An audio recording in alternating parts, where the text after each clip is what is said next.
আজকে বহুদিন পর মিঠির স্কুলে যাচ্ছি, মিঠিকে আনতে। আর একটা দরকারও আছে, স্কুলের ফিসটা জমা দিতে হবে। তো চলো তোমাদের আজকে মিঠি কোন স্কুলে পড়ে আর কীভাবে আমি যাচ্ছি সেটা তোমাদের সাথে আমি শেয়ার করব। এই যে আমাদের কলোনির গেট, এখান থেকে বেরিয়েই আমি এখন স্কুলের গাড়িটাতে উঠে পড়বো।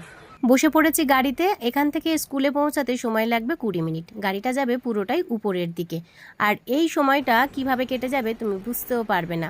কোথাও বা পাহাড়ের গায়ে মেঘের খেলা, পাহাড় ঢেকে দিয়েছে, আবার কোথাও পাহাড়ের চূড়ায় রোদের ঝলক। এই দেখতে দেখতে আমিও কিন্তু পৌঁছে গেলাম মিঠির স্কুলের। আর এই জায়গাটার নাম সম্বুক, আর এটা নতুন বানানো হয়েছে আই লাভ সম্বুক। আর স্কুলের নাম জায়েন একাডেমি। ব্লু কালারের যে রুফটপটা দেখছো, এটাই মিঠির স্কুলের বিল্ডিং। যতটা ছোট দেখতে লাগছে ততটাও ছোট না। অনেক নিচে থেকে একতলা দোতলা করতে করতেই কিন্তু বিল্ডিংটা তৈরি। পাহাড়ের সব বিল্ডিংই এইভাবেই তৈরি হয়। এদিকে মিঠির ছুটি হয়ে গেছে, অনেক দূর থেকেও আমাকে দেখতে পেয়ে গেছে। তারপর বন্ধুদেরকে টাটা করে আমার হাতে ধরিয়ে দিল ব্যাগ আর ছাতাটা। আর এখানে পর পর সব গাড়িগুলো দাঁড়িয়ে আছে, সবাই নিজের নিজের গাড়িতে উঠে পড়ছে।